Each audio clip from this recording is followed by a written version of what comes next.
Hi there, welcome to the video.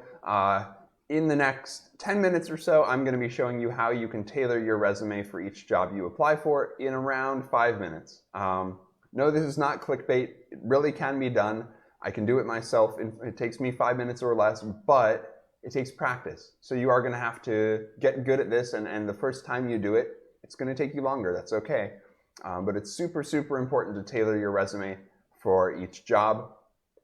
When a recruiter or hiring manager reads your resume, they're not going through it and just thinking, does this person look impressive, or are they hardworking? Do they seem like a good person? No, it's absolutely about, do they match up well with the job they've applied for?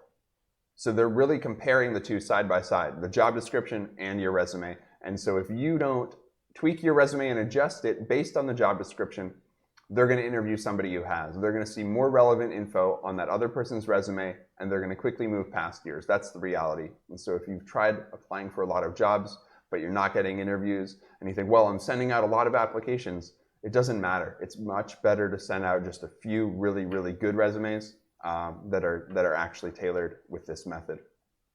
So let's jump in. First thing you want to do is you want to create a master copy of your resume. You want to write a general resume for yourself based on, grab 2 or 3 or 4 job descriptions for the general type of job you want. So if you're applying for an HR manager position, go grab 3 job descriptions for HR managers. And then write your resume with those in mind. Lay those out as you type up your resume and try to use the keywords and skills and accomplishments that they're looking for. Mention the things they're looking for and try to order it in the order they're looking for. So what are the first 1 or 2 things that are mentioned on those job descriptions? Okay, well, try to put your past work, your bullet points, and put them in the same order. Mention take the first thing from those job descriptions and try to mention it in your intro paragraph, maybe, if you can. And then, so you only need 1 master copy of your resume. This is like the starting point that you will then tailor from and customize before applying for a job. If you are applying for 2 very different types of jobs, for example, HR admin roles and entry-level sales positions, you want 2 master copies of your resume. You want your sales resume and then your HR resume. And then depending on which job you're about to submit it for, you'll open one of those 2 and tailor that one. But so then once you have a master copy of your resume, and for most people you'll just need that one because you're probably looking for one general type of job. I hope you are, because it's better to know what you want and to be targeted in your job search. But anyway, once you have that, now you can tailor that resume. You'd open it up, you'd tailor it and adjust it for the specific job description that you're about to apply for, and then you'll do save as and save it as a new tailored version that you'll then really send to the employer. And you keep your master copy the same. The idea is your master copy doesn't change once it's created. You just keep saving it as a new version for each individual employer. This is the part that takes around 5 to 10 minutes once you get good at it. So here are the basic steps to tailoring. Let's say you've opened up your master resume, it's ready to go, but now you have 1 job description that you're about to submit it for. Here are the steps.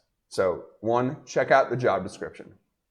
It's a really easy step, not too difficult. But then next, you want to add information to include more specific skills and work experience mentioned on the job description.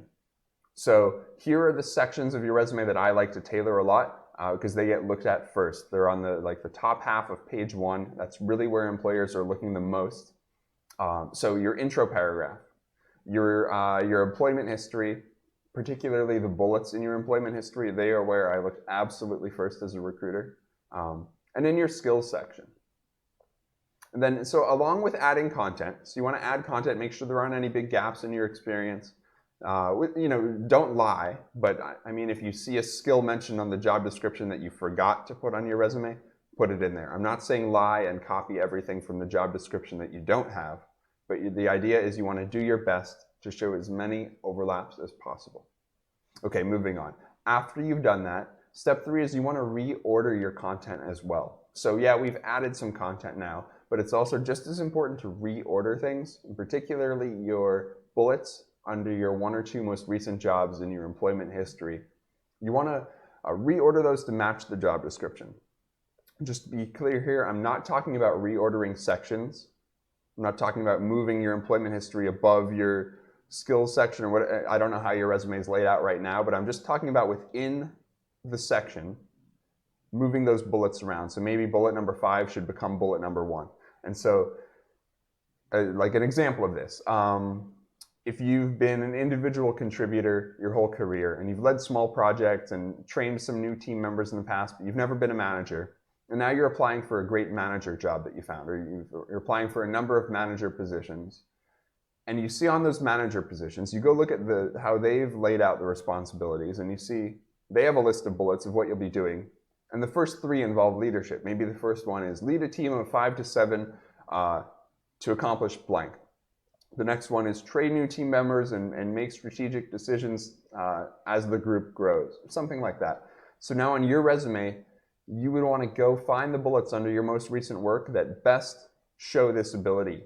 So find those leadership bullets of yours, create them if you don't have them, but then move them up. So make them the first 1 or 2 bullets that appear on your list of bullets under that most recent job of yours. So your first bullet would be initiated or led the training of new team members for the first 4 weeks to get them up to speed and blah, blah, blah. Something like that. So you would want to show, you kind of want to mirror the job description. That's the general idea. I'm sure you know that. I'm sure you get the concept.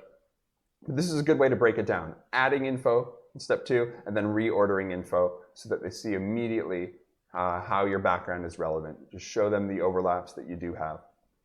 Finally, step 4, this is optional, but if you've added a bunch and your resume is too long or there are some things on there that just aren't relevant, then remove some excess info.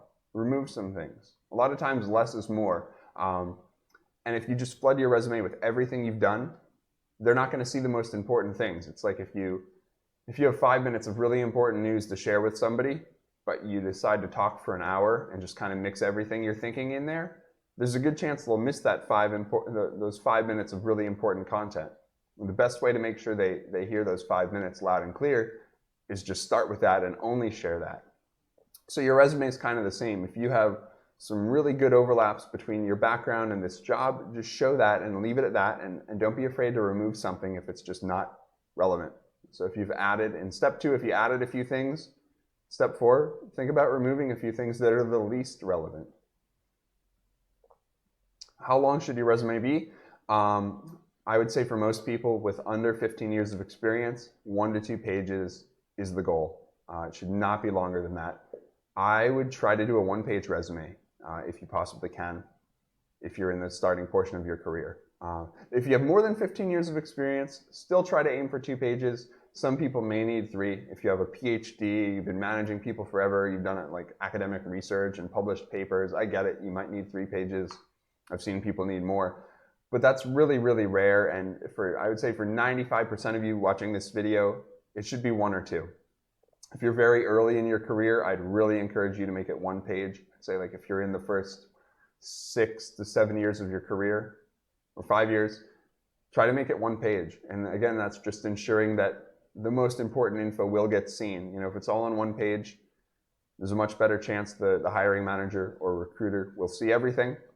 Things are going to get seen less when they're on the 2nd page. And so that way you can really control what they're seeing, and it'll sort of force you to tailor your resume well and only put the most important information there. Because if you only have a page to work with, then you're always going to be like thinking critically about, well, does this need to be here? Is this helping me prove that I can succeed in this next job? Which is what you always need to be doing, proving that you can come into their next job and succeed. Now, don't take this advice and, like, I've heard of people shrinking the fonts on their resume. And they're like, well, so-and-so told me it's got to be 1 page, so I'm going to use font size 7. No, that's crazy. It's got to be readable. It's got to be enjoyable for them to read. So never do that. It's better to go to 2 pages than mess up your font size or make a difficult to read formatting. I mean, that's a terrible thing to do. But just within reason, try to adjust the content to keep it under 1 and 2 pages if you're in the first 15 years of your career. Okay. One more step, add specific keywords when tailoring. So check their job description for any keywords or phrases you didn't include yet, but could. So this might be tools and technologies, Maybe they mention Microsoft Excel, and you're like, oh gosh, I haven't used Excel in 6 years, and it's not on my resume because no other employer has seemed to care, but I did do a lot of projects in Excel in school, and I have this certification. Throw it on there, put it in your skills section. And then also areas of expertise: sales, marketing, project management. Maybe you have a project management background, you haven't used it in years, but this job mentions you'll be managing projects. You might read the job description, see that there, and say, ooh, I actually don't have that on my skills section right now. Let me add it in. It's a good thing to do. And then also, I guess we just talked about this, but leadership, managing projects, managing people, training people. Those are also like a type of keyword you can add. Just look at the job description and you'll know exactly what they want. It's like cheating. All you have to do is look at the job description, and you're basically like reading the employer's mind and seeing exactly what are the top things they're looking for, because you can see not only everything they expect you to do in the job, but based on the order they've presented it, you have a pretty good idea what's most important to them, because the most crucial things will be mentioned first or mentioned multiple times. So you can incorporate all of these different keywords into your employment history, into your skills section, maybe your intro paragraph. That's where to add these things. Now, a lot of people have asked me, well, how do I tailor my resume and write my resume so that experience will be seen as transferable to other industries? Or somebody asked me recently, well, I've worked in a few industries, so how do I tailor everything to be relevant for this new job I'm applying for? And basically what I can tell you is most people are not the perfect fit for the jobs they're applying for. That's okay. Your job is just to show as much overlap as possible between your past experience and this job that you've submitted your resume for. And so in all of your past work, whether it's in one industry or many industries, your job is just to look through it and think, look at the job description, look through your background and think, well, where are the overlaps? What does this job have in common with the job I want? And there's always some type of overlap you can show, and that's what to highlight on your resume. And so, for example, maybe you're applying for a position in a new industry, but it involves a little bit of project leadership. And well, in one of your past jobs, you've led projects. So that's what to emphasize under that past job. Tailor that past job to show your project leadership.